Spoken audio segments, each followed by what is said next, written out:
Better. Okay, that's Yeah. good. Have you already found your panels, and are you happy with them? Are you getting ready to get in the main group at some point?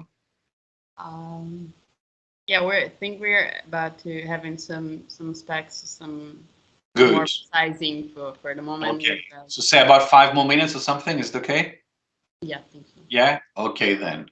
So I'll let you get on with it and wrap up, and I'll see you all back in like 5 minutes.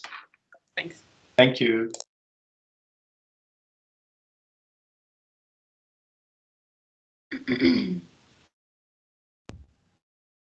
Hi guys, I'm here now. So which panel are we going for exactly? I don't know, but I see that on the files.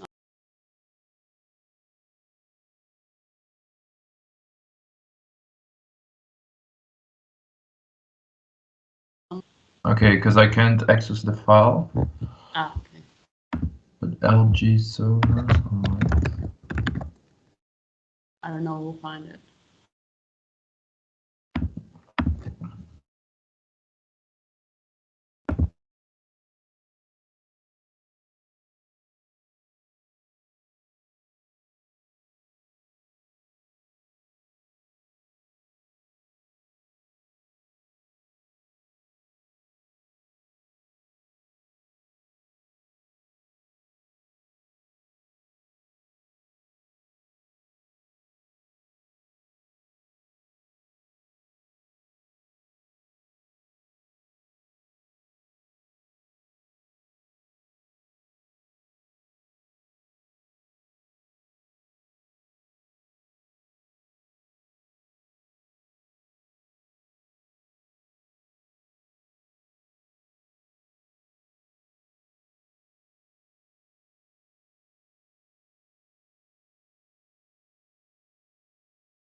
Okay, so are we picking this panel?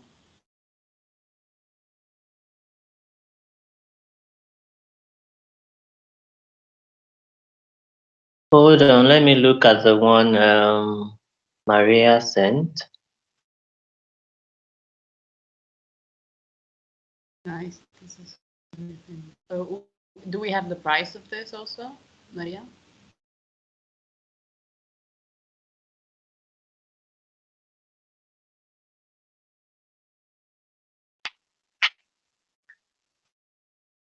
I'm so hungry.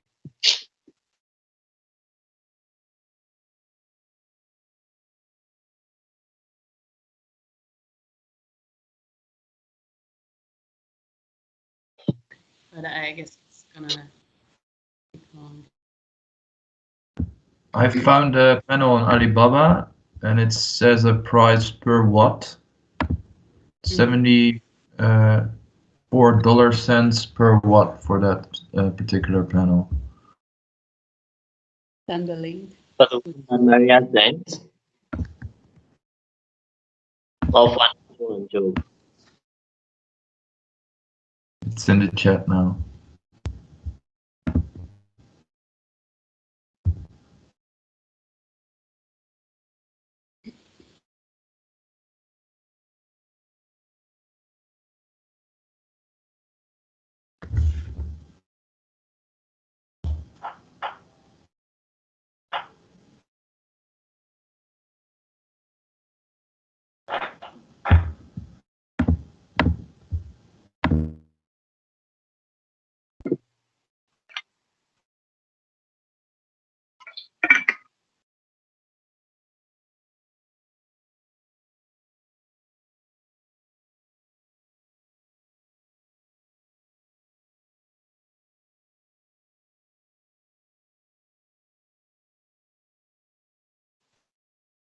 Okay, so which one do we present?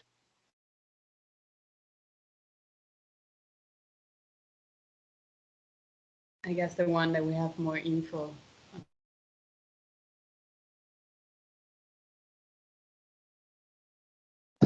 Okay. I don't.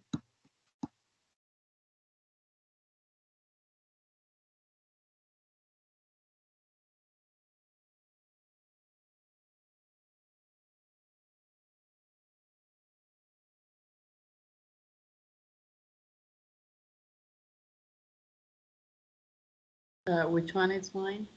I don't know, because I haven't looked at any. I mean, perhaps the one that Job sent, it's on the website. Anybody that wants to talk can just read off the, the details from the website. It's not a big deal at all.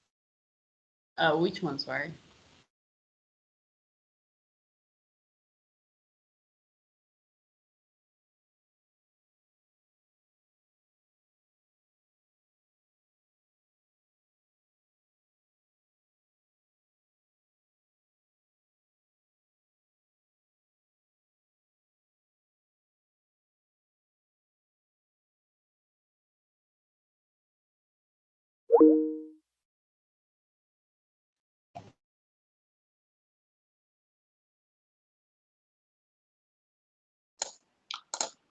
Hello, I think now most of us are back.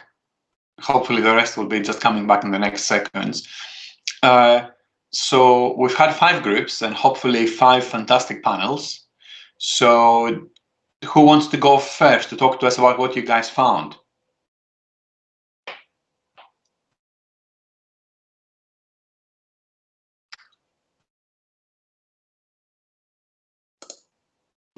I suppose we can go first if need be. Sure, yes. Yeah. So we looked at the company Hanwha QCell, which is like I guess a venture, sort of half Korean, half German venture. The manufacturing and everything's in Korea, sort of Asia Pacific region, and then all the innovation and research and developments in Germany. We had a look at 2 of their units, G9, which is for commercial purposes, and a G11, which is for, G9 is for residential purposes, and G11 is for more commercial purposes. Both panels are monocrystalline by design. The G9 had a significantly lower output than the G11, so sort of looking at a max of 385, I assume it's watts that they've measured that in, compared to the G11's 590 watts. But the biggest difference was in the warranty and the lifespan of the panels themselves, it seems. So the residential units, you got 25 years plus on the sort of estimated lifespan, and then the commercial unit got about 12 years as well, 12 years compared to that. And in terms of cost per unit, the residential was we're looking about 200 euros per panel. Mm-hmm. Okay. And that, did you see these prices? I mean, was that in a website that was selling panels, or was it specific to the company that was producing them? It was on a website selling the panels, so a separate, like a wholesaler, rather than the actual company website. So just kept a couple of notes here, particularly steered towards the residential side of what you were just saying. Do you have any feel of why there was a significant difference in the warranty? I maybe thought it was a bit of like a marketing ploy. I mean, obviously, if you're wanting to buy a residential panel, you want to get the most bang for your buck. So saying that it's got a 25-year warranty is a pretty good selling point. Other than that, I really couldn't. There's not really too much difference between the panels apart from the output, from what I can see on the data sheets that I've got. Yeah, it's really hard for me to say. Is the difference in production, in output, as you said, is there a difference in terms of, so is the difference reflected on the size of the panels, of the physical size of the panels? Yeah, the residential units are a lot smaller than the commercial units, obviously. So it's not necessarily a difference in terms of, I don't know, that the one is more efficient than the other. It is just the one is bigger than the other. Yeah, essentially, I imagine. Okay. I'm mentioning that because I mean that brings up a couple of interesting points. One is, if you're looking at a mass installation, if you're looking at a solar farm, yeah, where you're going to have 100,000 panels, chances are you want to have the largest panel that there is. Every new panel that you bring needs its own base, its own screwing down, its own handling, particularly to make it work.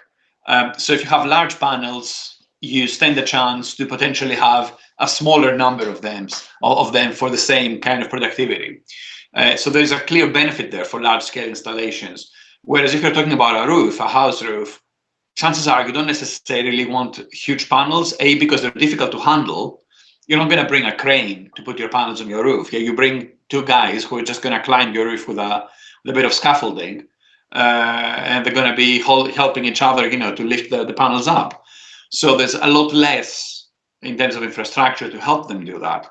So there, you don't really want huge panels there. Plus, most roofs might be better off, with relatively smaller and many panels, in a way that allows you, to really optimize for the roof shape and kind of awkward angles and things like that you could potentially cover with panels. So that's quite an important side of that for us to keep in mind, why there's a difference there. Yeah? Now, the other one is regarding the warranty. There are two things to think of. So one is, generally speaking, and that's a general comment, is warranties for solar panels are crazy. Yeah, you're talking about 25 years. That's, give me another product that has 25 years of warranty. That doesn't exist normally.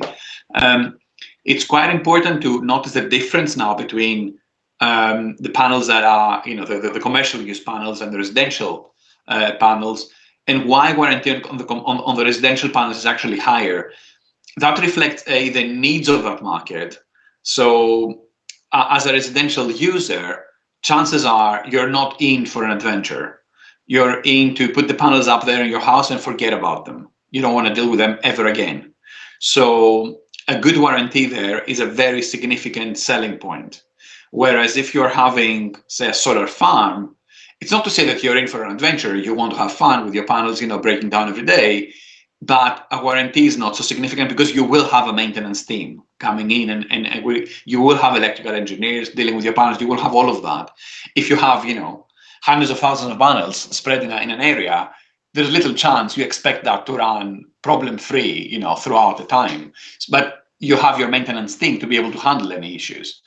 So it's a very different setup there. So, and in a way, lots of producers, industrial scale producers, could be thinking that, in 25 years, really, they might have a different set of panels, which are more efficient or more fancy, or they do other things that the old panels don't do. So it's a different business dynamic there. You might not actually want to have those panels for so many years from a corporate point of view.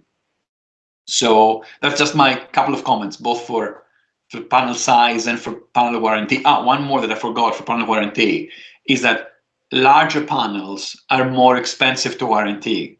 Yeah, because most of the panel damages that you will get, chances are physical problems. So a panel by itself, you just leave it down there and it works fine. Chances are it will keep working fine forever. It won't. They don't break by themselves. They don't break down by themselves. It's physical mishandling that can really break a panel. If you try to handle it and you throw it down, or if you have a hailstorm that can be quite strong, and that can destroy a panel. It's things like that damage panels. Not much else that can do. So if you have large panels, your risk of a panel being destroyed, of an individual panel being destroyed, is way higher, and of course the remedial costs are higher. For smaller panels, that chance is very significantly reduced, both because handling is easier, and because, say, for example, in a hailstorm, every panel runs its own chance. So the chance of any one panel getting hurt, getting damaged, is lower. So in that sense, a lower warranty kind of makes sense to me from a financial standpoint as well. If you're a manufacturer. So yeah, that's a few words about how these things might be played out at the back office. If you are a manufacturer, and how you need to design these products. So if you have no questions, then I think we should move to the next group. So I'm not hearing any questions. Let's move to the next group. Who wants to go next?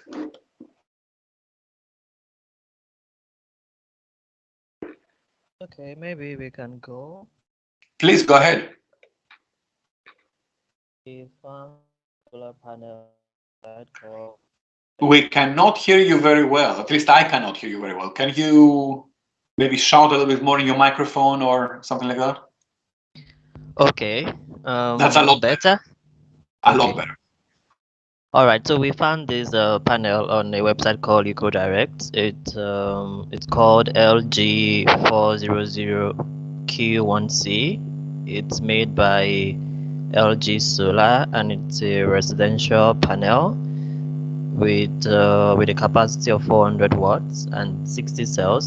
So I think solar panels are broken down into cells. So each individual cell would have their own capacity, and then the cells are connected by a connector, something called MC4, which I guess is a cable.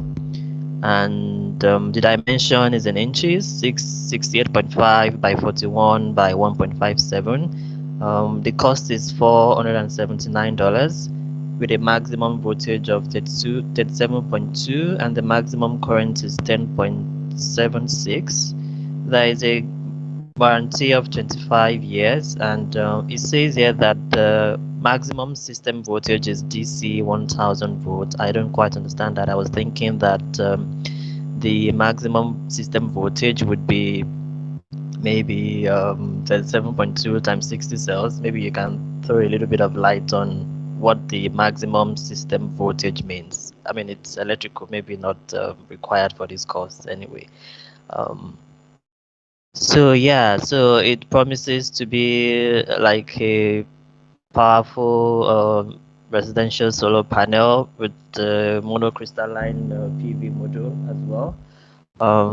Something called cello technology, which I'm not sure what the implication of that is, but overall it cost for about $480, 60 cells, 400 watts capacity.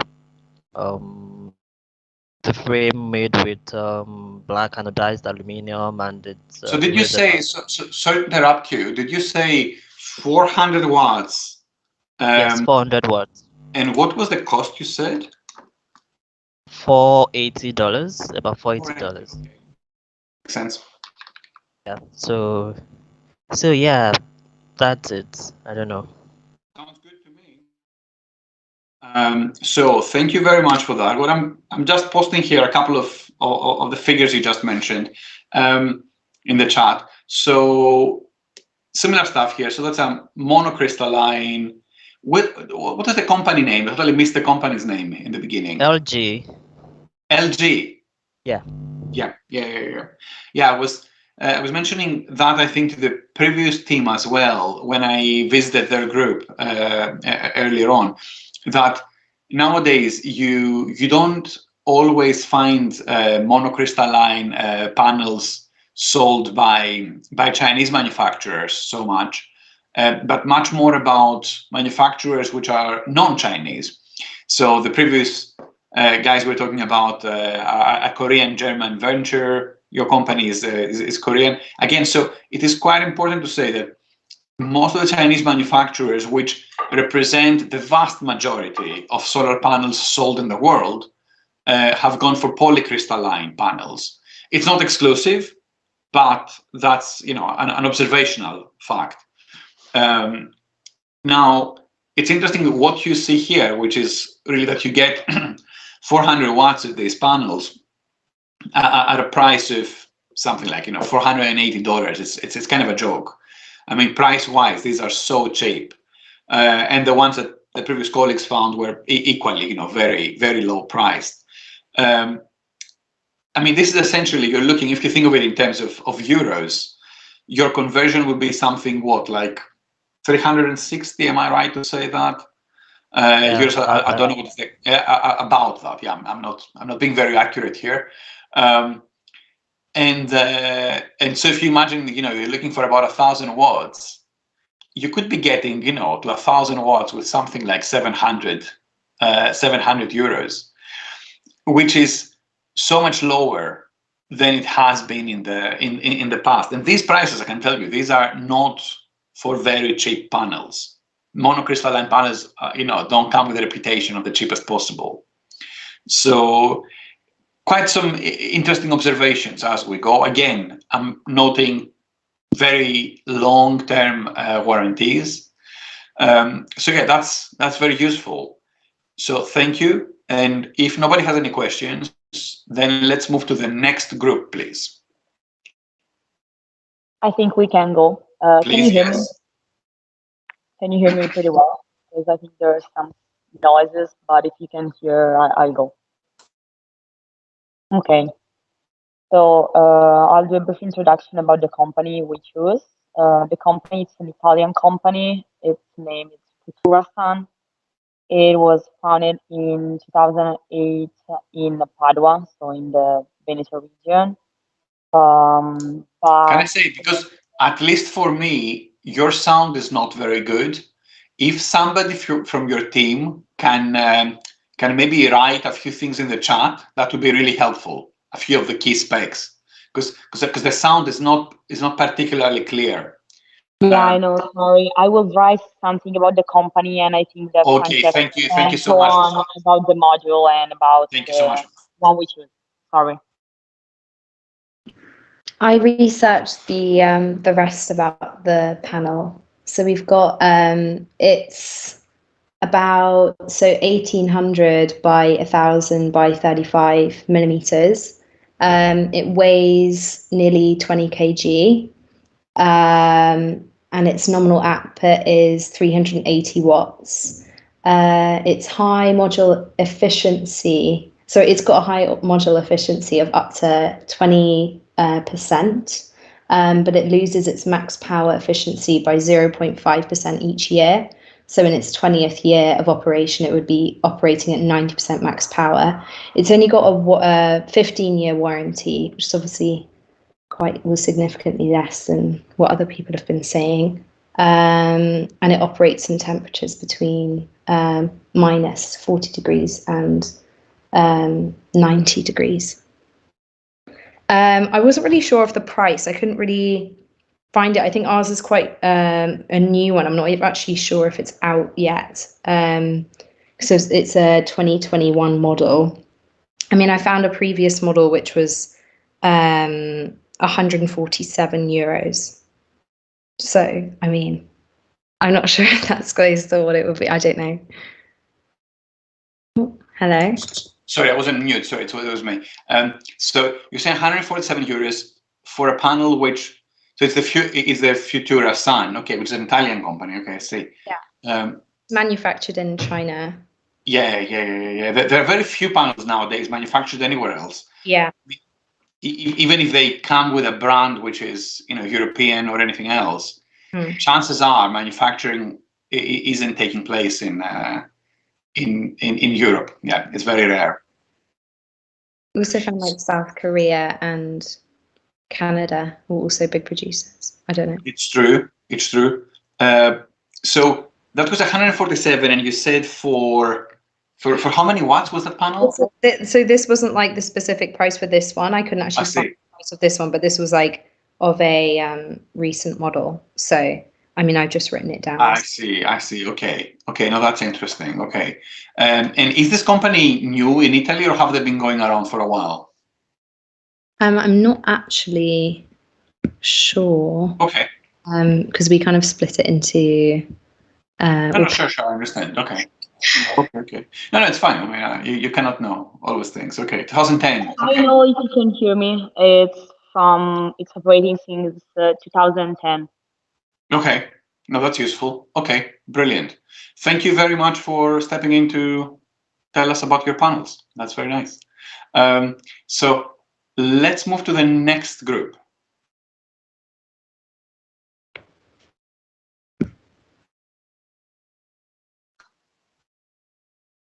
Hello.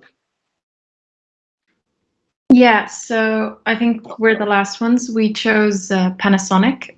And we. I don't think you're the last ones, but you're very welcome to. Oh, sorry. One more group after you. Well, we chose Panasonic, and we chose particularly a model called HIT-N340, which is one of the strongest models that they have, or it is the strongest model that they have. It has 25 years of warranty, like the first two ones we saw. It has an efficiency of 20.4%, which is quite high. And its size is, wait a second, dimension 150 times 1 meter, 150 centimeters times 100 centimeters. Yeah. And the company worked actually for quite a while, which was interesting, with Tesla. We did some research on that, which was from 2016 till 2019. But then in 2020, they separated, and now Tesla is having their own solar panels. Because as from what I understood, Panasonic was just a part of their manufacturer in Buffalo, I think. And then at some point, it was just not really profitable for Panasonic. Like, Tesla was enough independent. They didn't really need each other, but they still work together on batteries, but not on solar panels. Does someone from my, yeah. Yeah, no, so it's good that you checked that, yeah, because I wasn't really sure what, I knew all about the battery story, and that Tesla is in a link with Panasonic and has been for a very long time. Actually, for some time, it was an exclusive relationship. So Tesla was only using Panasonic batteries for some time, and they share the same factory really. In like the first Gigafactory was a joint venture, but yeah, I wasn't completely sure how far they went with solar panels. So that is quite useful to know. Thank you. Maybe like two more little details. Sure, yes. The panel operates from -40 degrees to 85. Mm-hmm. It has, I don't know what that exactly means, but like a temperature coefficient, which apparently is -0.235% per Celsius, which means that at high temperatures it operates still quite good, I think. Yeah, I can tell you what that is. Maybe, let me see if I have it on my, I think I have it on my slides. Ta-da-dam, here it is. So if I share with you all my slides just for 1 second, that would be, come on, slides, here it is.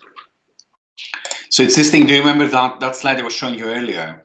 If you see here at the side, it has the -0.4% per temperature degree rise, and that's the same thing you were talking about just now.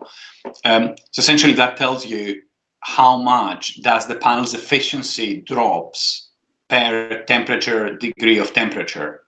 Yeah, so really what you get is, the higher the temperature, the lower the efficiency of the panel. So that's an efficiency drop with the temperature rising. So for every higher degree that you get, say from 10 degrees to 11, you will have an efficiency drop, say from 10% to something that is, 0.4 below that, yeah? So it keeps falling. It keeps dropping the efficiency when you rise the temperature. And that shows you how fast the efficiency drops with temperature rising. So that's that very, very quickly. So was that all, or did I interrupt you in the middle? No, I think that was all. I'm not sure about the price anymore. I think someone else from my group found that. Okay. Yeah, I think it was about 300 euros, 350, something like that. Okay. No, we're getting somewhere with all of that. Thank you very much. Does anybody else from the group have any price information, or not that clear? No, we didn't find any detailed price information from Panasonic, so it was just an Italian retailer. There were also okay. From the Netherlands, but they required to give information in order to share the price. You need to promise them a big order. I see. Okay. Yeah. Okay, that's good. Thank you very much. So the last group now. Yeah, Yeah. that was Okay. us. I hear many takers. That's good. Yes, Frederick, go on, please. Perfect. I just posted some stats in the group chat. Oh, We that's good. Thank you. bifacial model Tiger Pro from Jinko Solar, fantastic name, and extremely cheap as well. It's 25 cents per like watt, so pretty good warranty as well, and very efficient. And the difference between ours and the other models is that it's bifacial, so it has solar cells on both sides. So it not only absorbs the sunlight that's coming in, but also the reflections off the ground as well. So it's great for residential because if you have it on your roof, there's usually a lot of solar radiation, especially if it's like a lighter surface. It'll bounce back, and then you get a lot more production per square meter that you use. What else? Yeah, the only issue is, so obviously really cheap price, but they're under investigation by the EU and the United States for forced labor practices. So get them while you can, because they might have sanctions on them in the coming year. What else? Group? Yes, so some data, we can say that the average dimension, for example, of one of these bifacial solar panel is 2.4 times 1.13 times 0.35 meters. Okay, so and the efficiency is about 21% up to 27. The main difference between a bifacial panel and a monofacial panel is the efficiency, and for a bifacial panel the efficiency is there is an increase, and this increase is about 11%, something like that. And as my colleague said, the cost is about $135 US per panel, I think, and the power of the panel is about 535 watts. Okay, so that was a good one. So what I've done while you were talking, I went out and I sourced the website for this because I think it's gold. So the website has a tiger, an actual tiger. It's not just the name. I think sometimes, you buy the most tacky panels that there are in this market. It's so funny. So a couple of notes here. One is that when you hear about warranties, there are two types of warranties with solar panels. And one is the product warranty. So that imagine is, when you have a product and it fails, and a manufacturer will get you a replacement product. So that would be your normal, product warranty. Yeah. But there's also another warranty, which you kind of have here. You're mentioning it as well, which is about the panel's productivity warranty. And that is that they say, for example, that we warranty that the panel will keep producing energy with an annual degradation not higher than 0.5% per year or something like that. Depending on what it is. And these are normally much older. So these are normally 30 years warranties or something crazy. So in these, what they normally tell you is that, if the panel, that the panel's degradation will not be any faster than a certain threshold. Because obviously, there are lots of questions for these technologies and whether the longevity in time is going to be as good as predicted and all of that. So it's good to understand, these are two different warranties. One is the product replacement, the other is the productivity that we expect to get from the panel. But don't think that a panel fails after 12 years. If a panel has been working well for 12 years, chances are it will continue. We very rarely have seen panels fail. I mean, panels which have been in use for some time failing out of the blue by themselves. That normally doesn't happen. There are lots of reasons why solar farms can fail. Failing panels, especially panels that you've had in use for a long time, they don't normally fail. I mean, panels will normally fail in the very beginning, in the first, couple of weeks, or they won't fail. And if they fail for some reason, it's usually a reason which is not relevant to the panel, but it can be because there was a short circuit in the cabling or something like that that ended up with destroying the panel. But it's not because the panel itself did anything wrong. So yeah, that's that. So these are your panels that are under investigation for forced label. So it's not necessarily your best option. It's not the panels themselves. It's their supply chain is very suspect, especially the wafers they're getting. So it's actually not them. It's further down the supply chain. I should make that clear. I think it's one of these very tricky bits. So several years ago, generally speaking, when we started importing solar panels so massively from China, and not only solar panels, to be honest, but pretty much everything, there were grave concerns, initially about quality, and gradually, when quality didn't seem to be that bad, I mean, it wasn't great, but it was doing the job.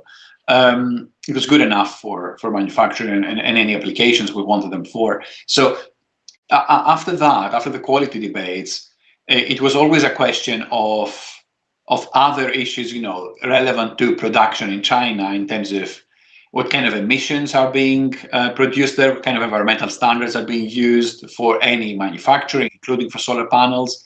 Then there were issues about whether Europe or the United States should have any kind of protectionism to prevent all solar panel manufacturing happening in China. So as a result, essentially protect European manufacturing, which at the time was mostly concentrated in Germany, some of it a little bit in North Italy and Switzerland.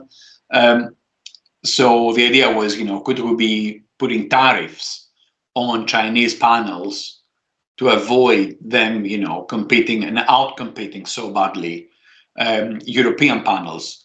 And I'd say, there aren't any very easy decisions there, because quite clearly, if you do that, you damage, your prospects of installing many more panels.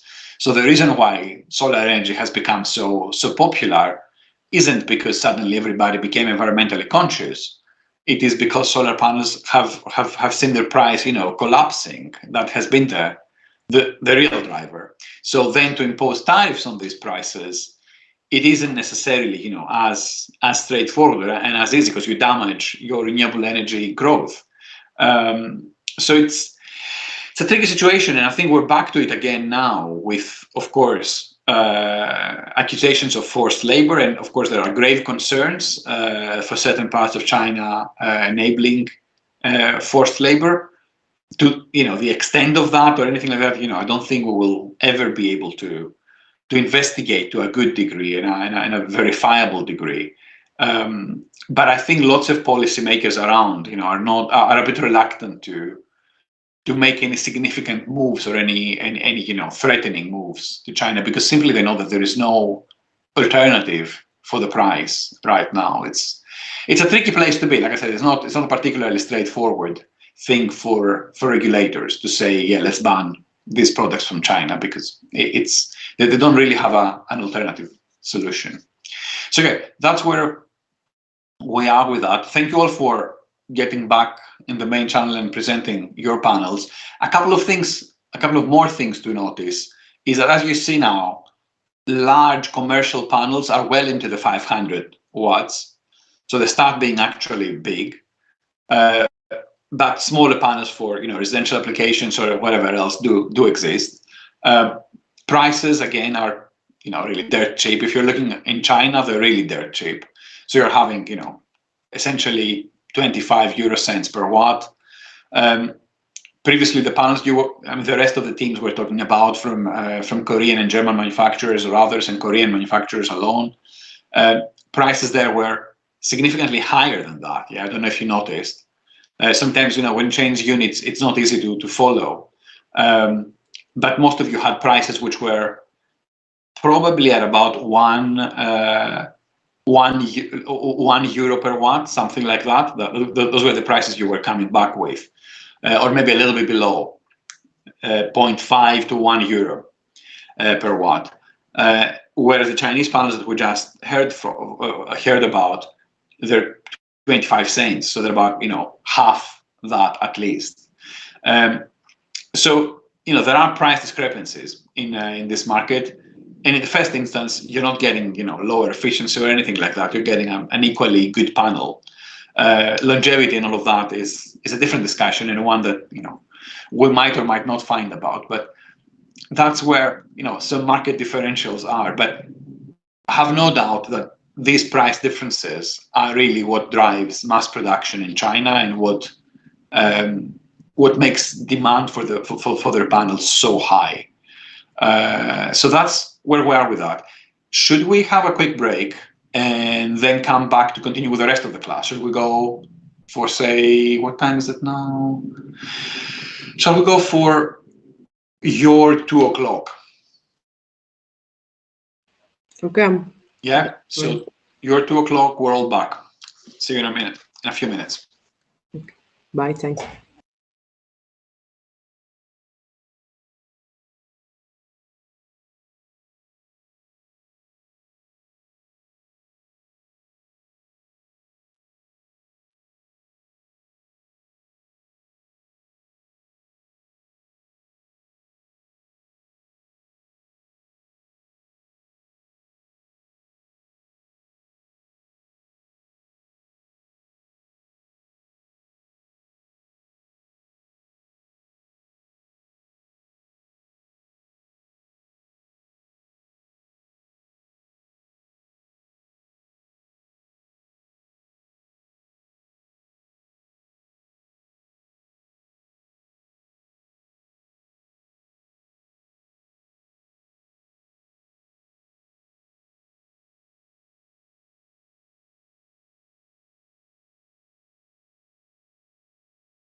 Hello again. So I'm starting the recording again. So let us go back quickly to the slide so we can continue with solar energy. So that would be, where am I here? To make sure I share my slides with you. Can you see my slides now?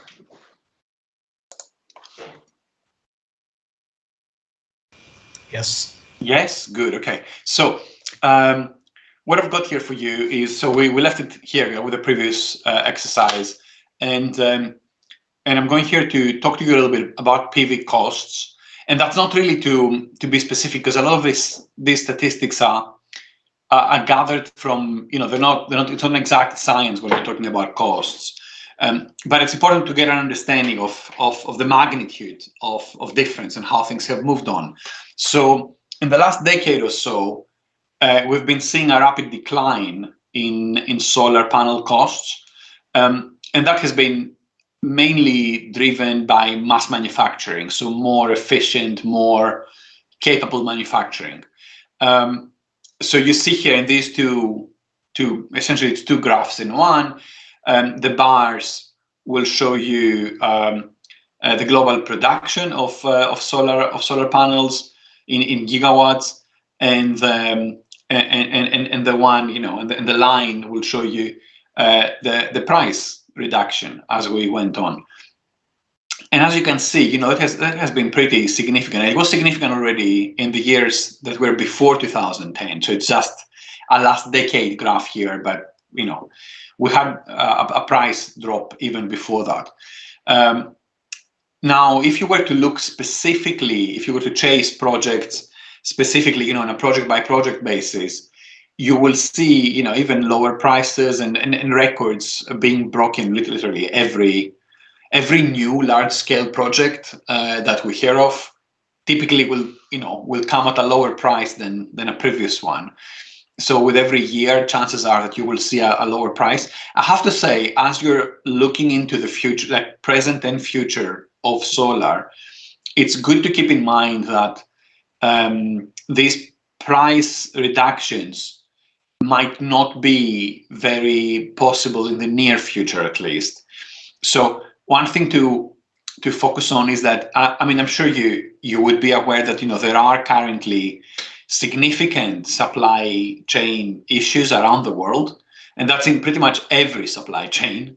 It's not just for solar production; it's literally on everything, including significant issues in energy supply and energy availability. And that includes China. So I don't know how many of you are aware that many industrial cities in China have already gone down to 3 days a week work. So their factories don't work anymore as they used to full time, but they operate only 3 days a week. And some households equally don't have electricity every day. They have electricity for 4 or 3 days a week. And that is essentially happening because of shortage of energy. We have a global surge for energy demand, and that is causing a very significant energy shortage in a number of countries, where you see prices skyrocketing and energy becoming unaffordable, and that affects. It was something which we see and we feel even here in Europe very much for natural gas prices, which of course spill over to electricity because there's a lot of interaction between the two. But as a result, this has started spilling over now to oil, which is now already rated at prices which are the highest they've been for the last 3 years, and they spill over also to coal, which again has become very expensive. So no country is immune of that. There are pretty much all countries which import part of their energy face significant financial crunch and significant, I would say even better availability crunch. So I'm saying that to return back to my main point and say, don't expect solar prices to carry on being so cheap. I would say in the short term, I wouldn't be surprised, if price reductions stop completely. But equally, I think we will see slight increases in prices. So for certain areas, from certain manufacturers in China, I'm already getting information that we will be seeing 20-30% more expensive solar panels in the next year. So it's not a trivial difference. It doesn't necessarily, thank you. It doesn't necessarily mean that you will see solar energy's competitiveness falling, because most other types of energy will also be expensive. So I wouldn't expect to see any difference in that, but maybe some installers, some developers might not be as keen to progress with investment. Yeah, so that is something for us to keep in mind on, that, you know, there might be interesting aspects there that, you know, we need to keep an eye on. Sorry. So that's about the costs. Any major issues that you see on this one that you want to discuss? Just one question. Mm-hmm. You just said that the PV cost is going to rise in a few years, but the energy... I think imminently. I would expect already now. I would expect orders that will be fulfilled from 2022 would probably be more expensive than what they were for this year. So, but we are talking that price are going to rise for the production of solar panels, not the solar energy itself. Well, these two are linked. So you're right. In the first instance, what you see is that, you know, somebody manufactures the panels, and that is the price we see, right? So, or if you're a developer, you will have to pay more for your panels.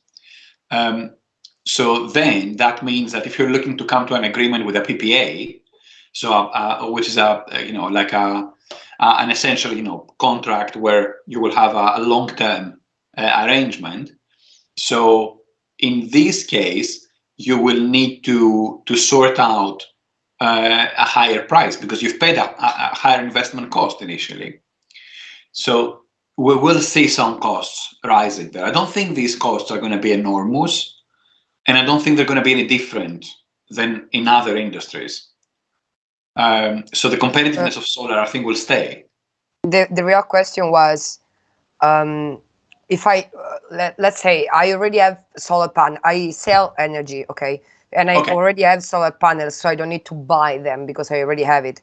My energy is not going to rise the prices because, I mean, the production doesn't hit me.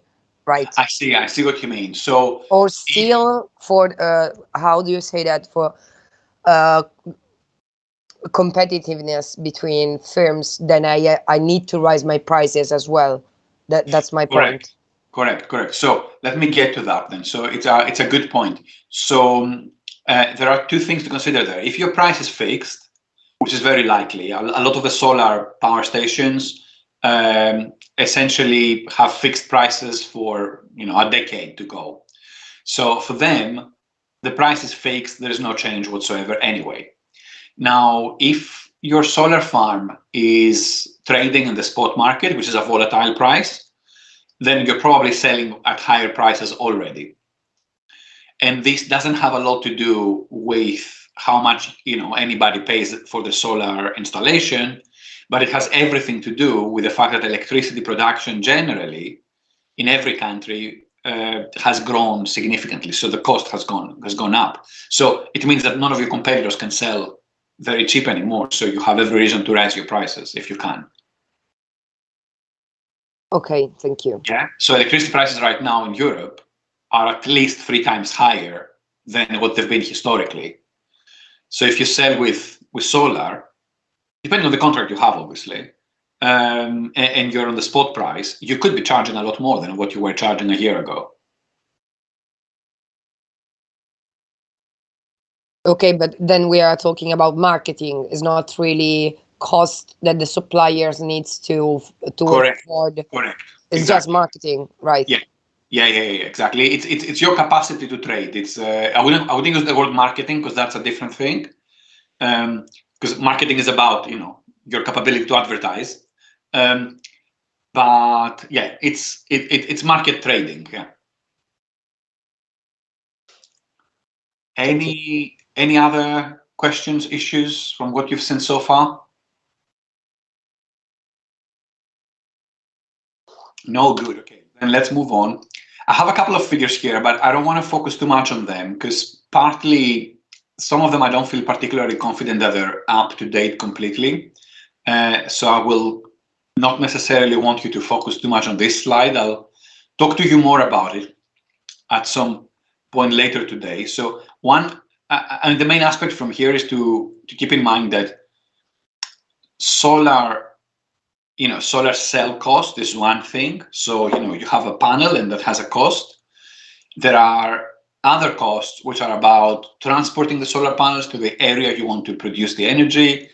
And there are other questions about how much you might be looking to end up paying for things like the metal frames to fit them in, or for electrical wiring, or for inverters, or so on. Yeah, so there's a whole range of things that you need to pay for. So that's not the full price for a solar power station. So if you're seeing the prices you're seeing in today's exercise, don't go out thinking, right, okay, I could be replacing a nuclear power station of that many megawatts with equal number of megawatts of solar, and that's it. That's the price I get. It's not so simple. Yeah, there are many more costs to take into account. So that's a little bit of a nuance there, just to avoid any major mistakes, particularly for those of you that will be doing your coursework on solar. Look at real projects. So when you're trying to understand the real installation costs, I would encourage you to Google around and try to find examples of projects, see the installed capacity of these projects, and see how much they've costed. Because this is really your best guess of real world pricing, rather than fictional pricing that could or could not be achieved. Now, I have here a slide where I'm talking to you a little bit about capacity factor, but again, I think this is a little bit redundant because we have talked already about capacity factors when we mentioned in our conversations things about the wind energy capacity factor. The estimation is exactly the same. It differs vastly between regions and depending on the renewable energy potential, either solar or wind potential. Really, it is the actual energy produced in a year divided by the nominal output that you would have in that year. So that's in very quick terms what the capacity factor is all about. There is now a couple of other kind of pieces of information I want us to play a little bit with. So the first is, let me see if I can actually, oops, that wasn't the plan. If I can actually copy paste this here and put it in the chat so you can click on it. So chat is here.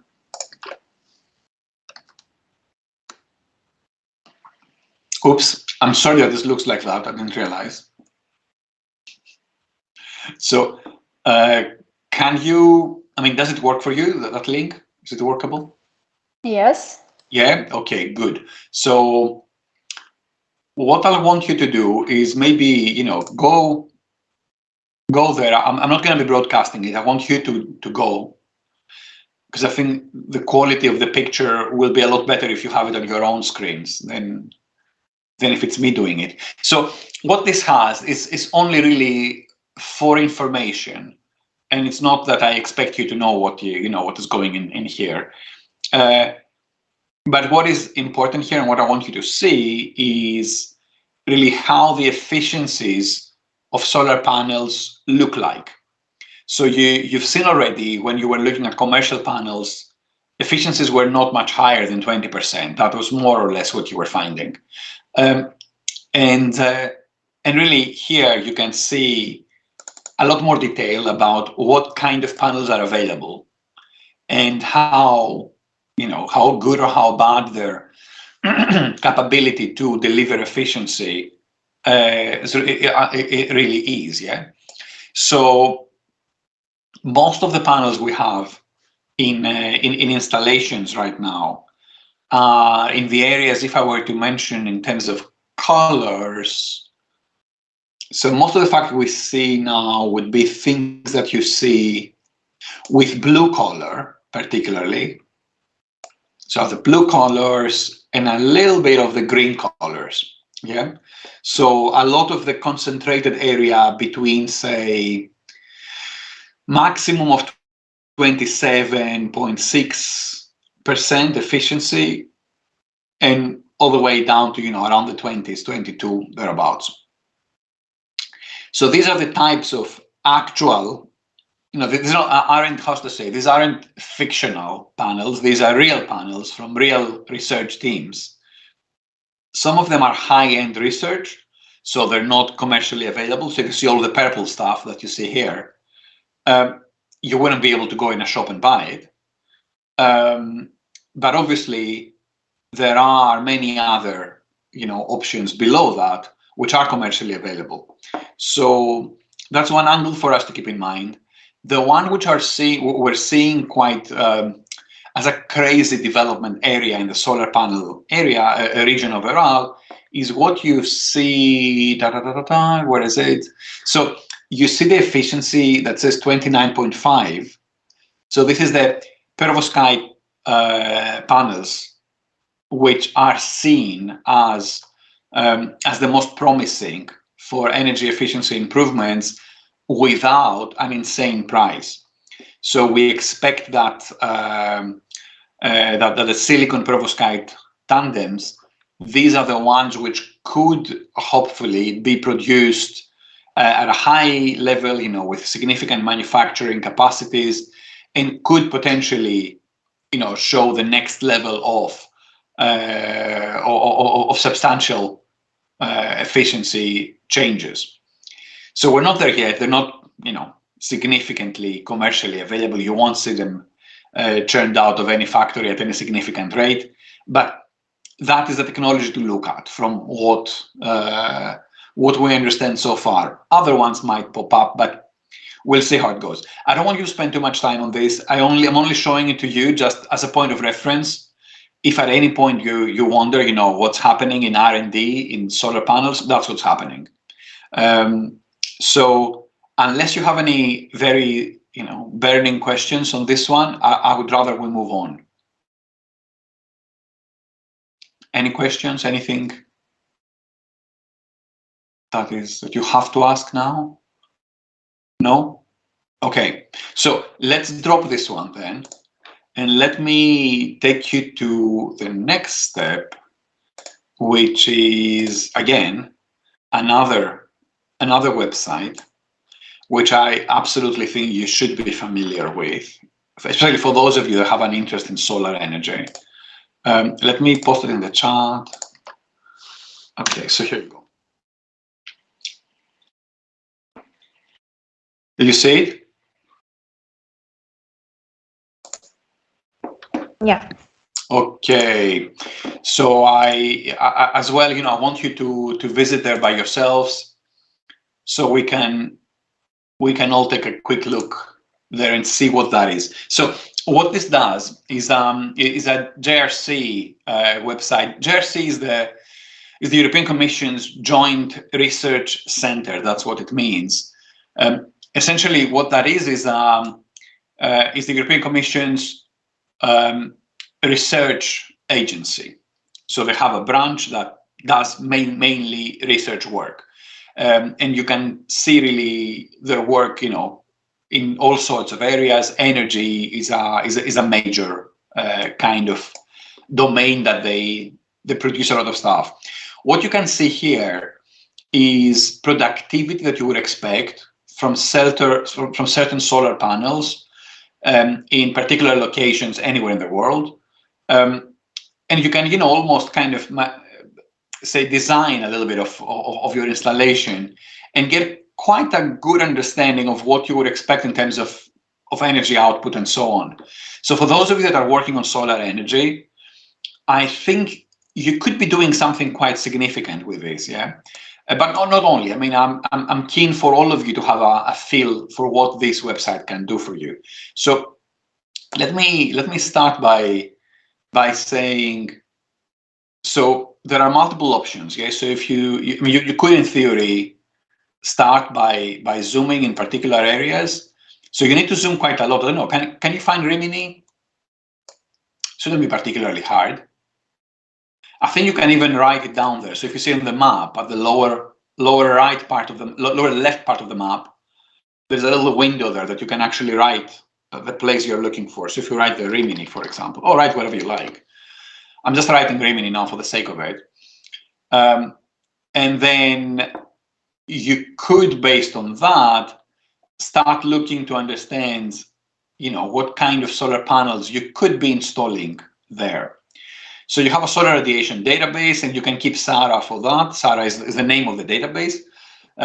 People who produce databases are usually quite freakish, and they give them weird names. I'm not even sure how that SARA came up. I'm sure there are some initials, but that's always an excuse. That's what I've realized with most databases. They always have weird names. So the PVGIS SARA is one of the main solar radiation databases. You can choose a PV technology, so that's crystallized silicon or CIS or CDT, but don't worry about this. So I would go for crystalline silicon because that's really the main thing you will see in the market anyway.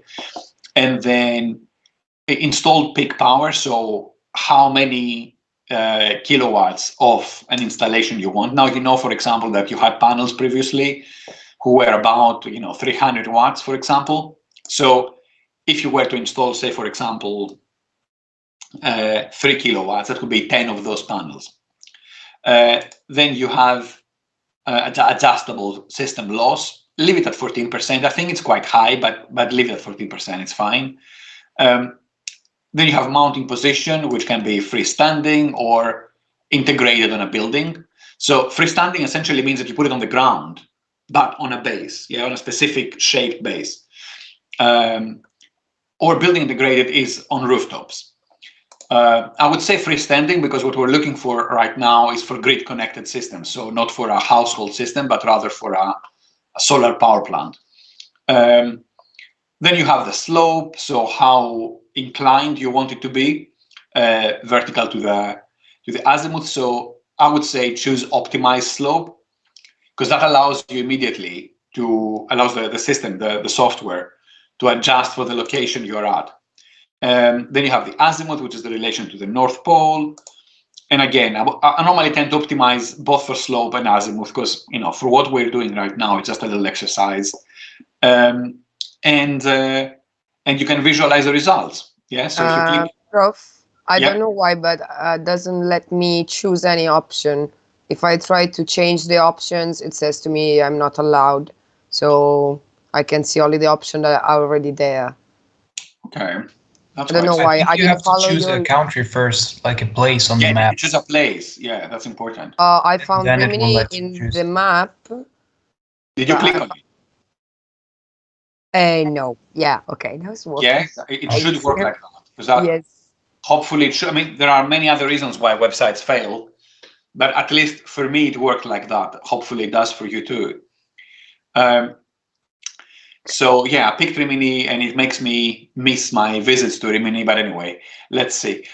So I'm visualizing the results, and I hope if you do that, you will all get a number of nice figures down there. So the first one is that you see the monthly energy output. So you see how many kilowatt hours you would expect to have to produce from your system for every month of the year, based on the statistics we have for the solar radiation in Rimini. That's already, a significant piece of information. On the table on the left, you can see things like, for example, the total radiation on a yearly basis. Sorry, so the total energy production, on a yearly basis. That's quite significant. If you're looking, for example, for a solar roof, you can already tell what would you expect to produce throughout a year, but also, what you expect to produce on a given month in that year, on an average month in that year. You can also do other things here, which are, I would say, quite interesting. So you can choose for off-grid applications. So I'm just rushing you through this right now. I'm thinking there are really, maybe with the time we have, 2 or 3 little things we might want to do. Let's see which one we should prioritize. So maybe one is, okay, you see your curve here, and that's in Rimini. And you see that from, at least for me, for a 3 kilowatt installed system, I would be producing something like almost 4,000 kilowatt hours in a year. So if I take my map now and I go, say, for example, somewhere else, so not in Rimini, but I go instead of Rimini to, let me go to,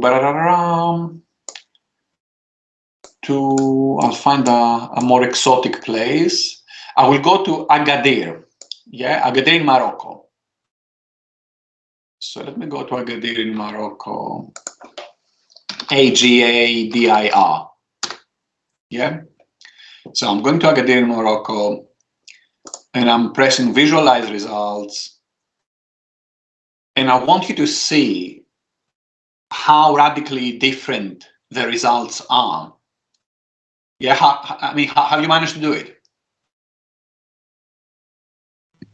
Can you spell that again, please? Yes, it's Agadir. I'm gonna write it for you.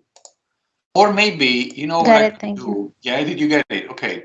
So maybe equally what I could do is maybe I can share my screen with you just to show you a couple of quick things, because I think it's quite important that you get a feel of how different things could be. So what I'm showing you here is Agadir, and look how much more flat the production is over the year. It's not exactly flat, but it's not as bell-shaped as it was before. A very significant difference. So that's what you get when you are at places which have much more consistent sunlight through the year. And mind you, previously we were looking at Rimini, and Rimini is not at the North Pole. It's a relatively warm place. People are going to Rimini to have, it's a sea resort. They go for holidays there. So it tells you, a very significant story there on the consistency. There's another thing to note, is that your production over the year is now 5,300 kilowatt hours, whereas previously in Rimini, it was roughly about 3,000. So an almost, 60-70% rise in production, not trivial at all, a very significant growth.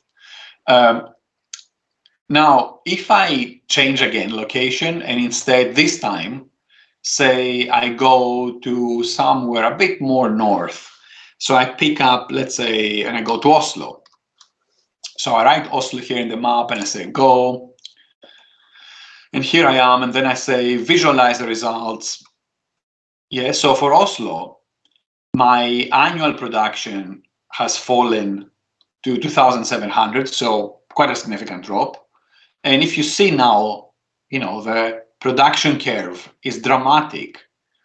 I have significant production in summertime, and really not a lot to speak about in wintertime. It collapses in wintertime. So that's the kind of basic stuff for you to keep in mind. How things could be radically different just by changing location. It's not a trivial difference.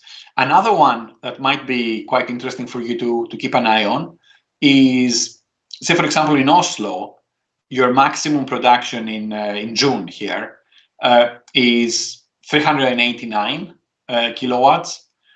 If I go to what we were saying before, to Agadir,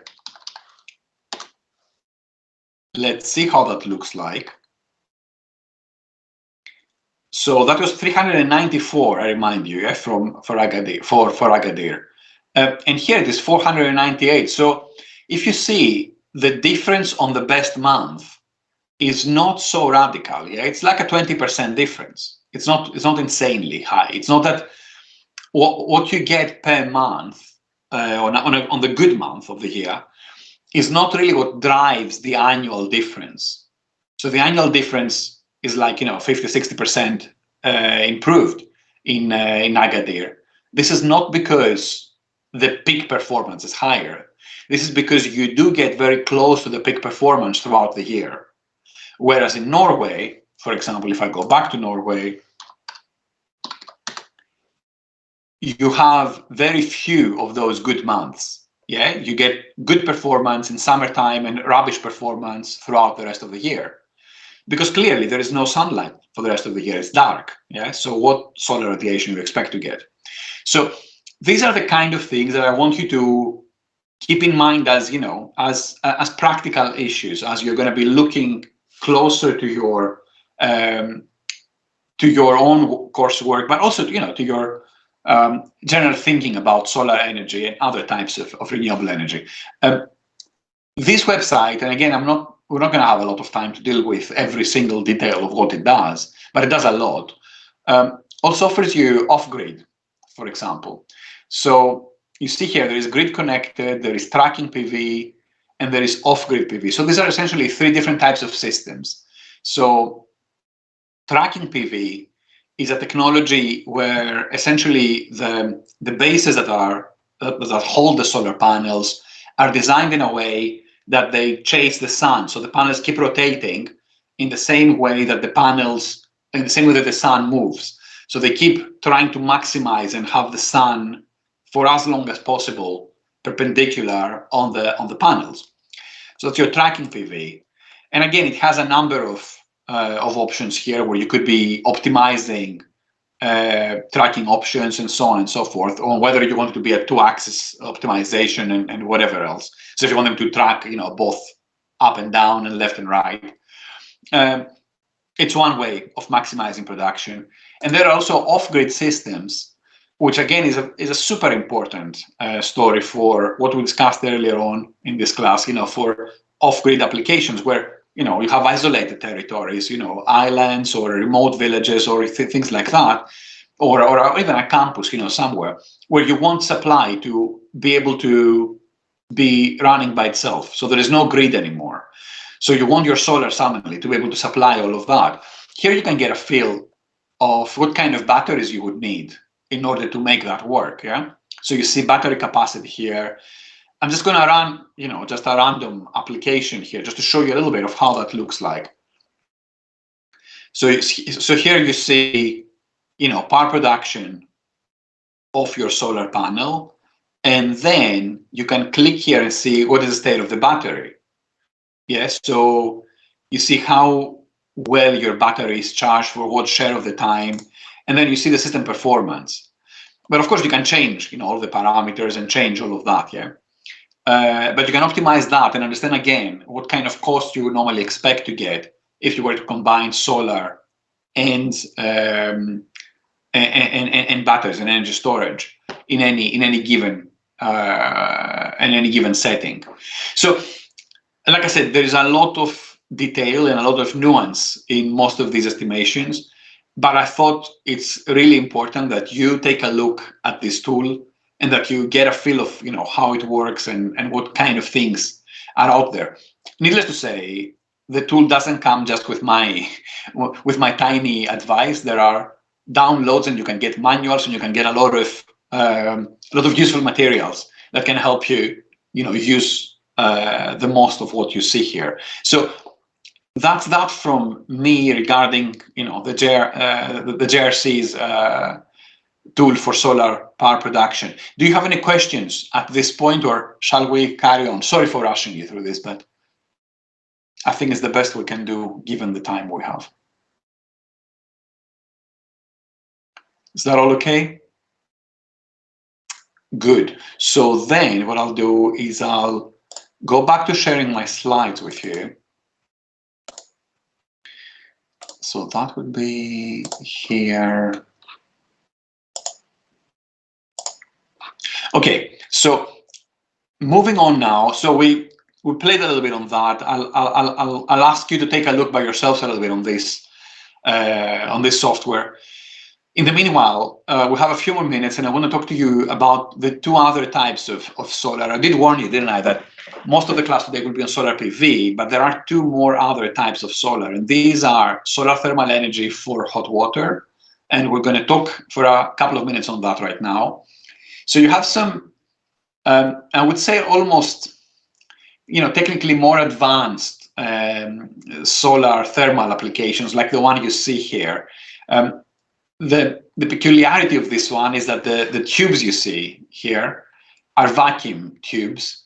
So essentially what they do is they allow solar radiation to go in, warm the water, but then because they're vacuum sealed, they don't allow for any heat to get out. Yeah, so it's the best possible insulation you can have, and not allowing any excess heat to go out. So all the heat goes into heating up your water. And then the barrel that you see on top of this system is where your hot water is being eventually stored, and it's then readily available for use. The barrel you see, the small barrel you see on top of the horizontal barrel, that's just where you would get your overflow valves and all of that. So if there is an overflow of steam and high temperature, that would be your pressure release going out. So that's a design of a more high-tech solar thermal system. They don't make any sense in the south, these ones. You totally don't need it, it's an overkill. But if you were to put a solar thermal system in, I don't know, in the UK, for example, maybe one like that would be a lot more productive. Larger scale ones are these ones. I've been doing experimental work myself with one like this one back in my solar days. So again, it's a very similar design, just a slightly bigger one though. Then you have, again, as a principle of how that system works, you get typical temperatures where the water reaches something like 60 degrees or even 90 plus degrees for vacuum systems. You can provide enough hot water for residential use, but you could think of them being used in, say, in a solar heating system. So for example, if you have a large roof, you could, in theory, be using that system to warm up your water, the water that goes into your radiators, and preheat that water.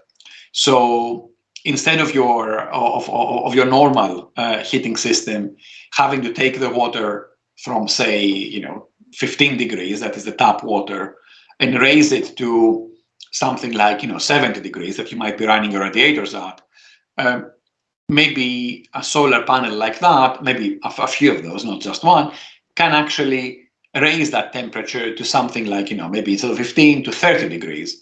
So then whatever fuel you use to heat up your water up to the desired temperature that you need to have in the radiators will need to do less work. And so that might provide, some degree of energy efficiency. Does it make financial sense? Not necessarily. It's a relatively tricky proposition financially.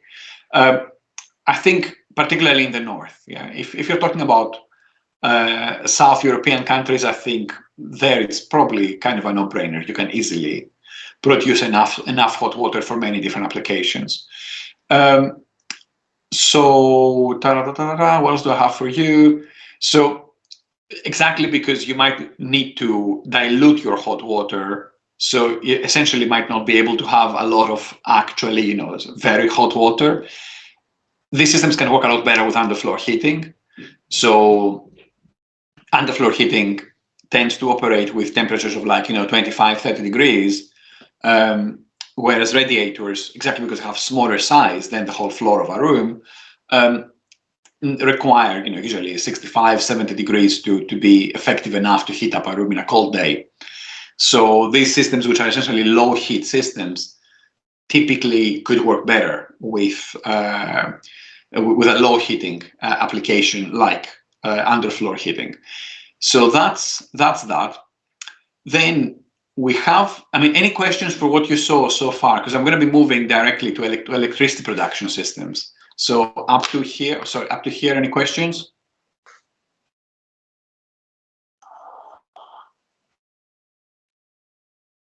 Not much? Okay. So if you have anything, by all means, drop me an email. I'll be happy to discuss these things with you further. So then again, another category of solar thermal energy, and one which is a little bit more promising for scaling up, is this one. I mean, this one, but really a variation of this one. So this is a type of solar thermal energy for electricity. I'll show you a couple of pictures and then I'll come back to explain a little bit what these systems are. So it's what you see plus something like this, which you might have seen before, plus something like this, which again, you might have seen before. So these are different designs, but really what they're trying to achieve is very similar stuff. So this and this, sorry, this and this, what they actually do is you have reflective panels across a large area, like the one you see here. And all of these panels essentially navigate and direct the sunlight to one specific point. That point is up here, it's the peak of that tower, the top of that tower. Exactly at that point, at the top of that tower, you have a facility that collects all of that heat and produces steam. And the system then runs a steam turbine. You know everything about steam turbines, so I'm not going to talk to you about that. What matters here, essentially, you have a concentrating panels directing the heat there, and that is now how the heat that runs a steam turbine is being produced. It's not through nuclear energy, it's not through coal or other fuels. So that's the idea behind this system. So it's quite good. And in many ways, I mean, I personally love the way these systems look. They look really monumental if you see them in a desert somewhere. Their economics are not particularly great, not so far at least. But I think, there are several investors around the world who like the idea and they think that, you could actually do something good. One of the main things that are advantageous with these technologies is because what you're producing is excessive heat. So imagine, I mean, to some extent, you have the power that is being generated through steam that is immediate, as soon as the sun is there and you have steam production that can produce electricity. But at the same time, what you are producing is excess heat, which could in theory be stored.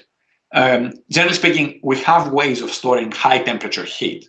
And that's typically on what we call molten salts, which are rocks, which we overheat. And if we're able to do that, and we are able to do that in power plants like this one, then we could keep running a steam turbine even for a few hours during the night. Yeah, so that is one of the interesting stories here. So a power plant like this one doesn't necessarily stop working once the sun goes down. It could, in theory, keep producing in the dusk hours and a few hours overnight. So its capability to produce energy is way higher than you would have, say, for example, from solar panels, yeah? That once the sun is out, there's no production. So that's the main attraction, what brings investors to these ones. Like I said, the economics of these systems haven't yet taken off. So I'm not necessarily thinking that these will be the future. I think the future is probably much more on industrial products like solar panels and batteries. But so far, there is an attraction to these ones, and we see projects coming up online. They're gradually getting cheaper, but not drastically cheaper. So that's my little, introduction of these systems. Have you seen them before? Have you got any thoughts or any questions about them?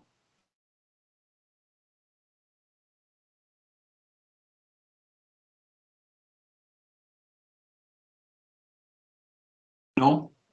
Okay. So I'll give you a little bit of more of a breakdown of what is going on with them. So one thing is, typically, you will have things like, in terms of the heat storage is the one I want to talk to you a little bit more about, because I'm sure that's the one you might not have heard of before. The molten salt storage is really about, you have an insulated tank with these types of salts which are moldable in a way, and they can absorb a lot of heating. So, I mean, you might know that, stones and rocks generally can have a very significant absorbing capacity for heat. That's why you're having, for example, some types of pizza made on rocks, right? On a stone. The reason is that stone, if you heat it very well, it can maintain a lot of heat energy, which then can release very fast on the pizza dough when you put a pizza on it. So that's a little bit of a more kind of everyday application of what rocks can have. Now, the temperature that these rocks can reach is 565, I'm saying here, but it can actually be higher. There are certain applications that show it can go even higher than that. And that kind of temperature inside a heat exchanger afterwards is good enough to allow for steam production. It's not as good as it would have been, during normal operation, or as good as it would have been, say from a nuclear power station, but it is totally adequate to keep running a steam turbine. Another important thing here is, because of the way we insulate these facilities that maintain this molten storage, you don't necessarily have a drastic loss of temperature in these tanks. So typically you hear things like about 1 to 2 degrees per day of temperature drop. If you just leave it there. If you use that heat, of course, to produce steam, you will have a much more significant price drop. Another thing that is attractive for investors here is that a lot of the engineering relies really on steam turbines. So relies on technologies which we know of very well. So there's no alarms and no surprises in a way. And the parabolic mirrors, which are what you were seeing like here, these are just parabolic mirrors. There's nothing too high-tech about them. There are no electronic circuits. There is nothing to go wrong at any given point. They're dirt cheap. If anything breaks, you can just replace it very easily. You don't need, trained personnel to do that. If you need to replace something, you just need a guy with a screwdriver. You can just go there and remove the broken piece and just put another one on. So there is a lot of simplicity in that sense. Of course, it's much less simple when you got the steam turbine. That's a lot more high-tech, but it's well-known high-tech. So that's, where the attraction lies. I showed you earlier on, like, what was it? It was here, this picture as well. This is a similar system, but it has one difference where, I don't know if you can see, the picture is not amazing. But can you see, so these are the parabolic panels, but do you see that there is a pipeline going in the middle here? So for these panels, that's where the medium is stored. That's what you're trying to heat, what is running in these pipes. So that's where you produce your super high temperature fluid, which you then run to produce steam and run a steam turbine and so on. So there's no tower as such.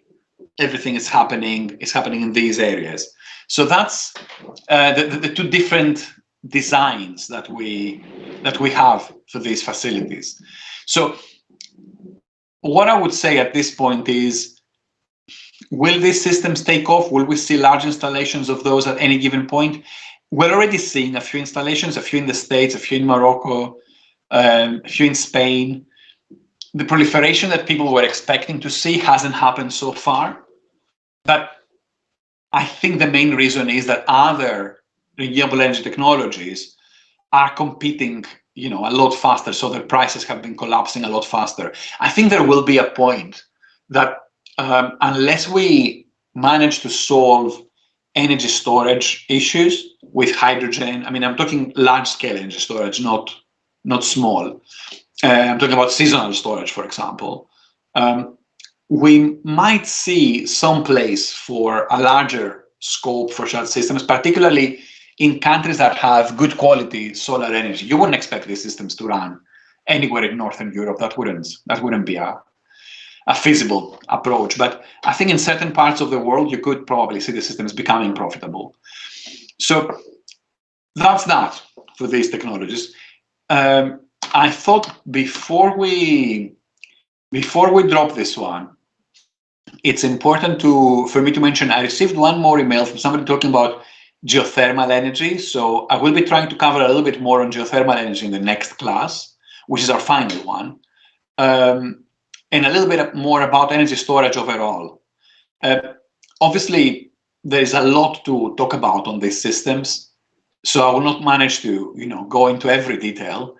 But if you have any specific questions, any specific issues, again, you think you want me to mention in the next and final class, please by all means drop me a line, and I'll do my best to do that. Okay. So I'll stop here, and I'll see you on Wednesday. Also, to mention, is there anybody attending this class right now who has not given me, information about the countries you want to work on for your coursework? Yes, me, for example, but I'm still deciding if I'm going to do the project or maybe just the exam. Okay. Are there any others? Yes, me, but we already spoke about it. Okay. Yeah. Good. Yes, me also. I just received your answer. Okay. Good. I mean, it is to say, of course, you're free to go for the exam. I want to encourage you, if you can afford the time, to focus a little bit on the projects. I know it's tricky because, one thing is on the 10th of December, the exam is a month later, I think. I haven't seen the dates yet, but it will be probably about a month or a little bit more later. So maybe that sounds more attractive. I think for a module like that, you will find that the coursework is a little bit more manageable. And the reason I say that is because, we don't have a specific book. I cannot tell you, take this book and go and study. A lot of what you're gonna see in the exam is part of our conversations in this class. So I think the exam is doable, and people generally manage it. But you have more of a fighting chance, I think, with your coursework. But it's a free choice at the same time, so it's up to you to go for whatever you have a preference for. So, with that being said, I'll leave you here, and I'll see you again for our last class on the coming Wednesday. Okay? See you all. Bye-bye. Prof, could you tell me again when we should present our coursework, please? You will not present anything. We just need to send it? Yep. Okay. And what's the deadline? 10th of December. 10th of December. Okay. Yeah. Do you have the coursework brief? I'm sorry? Do you have the coursework brief? I don't know what that means. It means that it's a Word document that has all the details about the coursework. No, we have to talk about it. I don't want to bother you right now. Okay. Drop me an email, please. Yes. Okay. Thank you. See you all on Wednesday. Bye-bye. Thank you. See ya. Thank you very Bye, much. thank you. Bye. Thank you. Thank you. Bye-bye.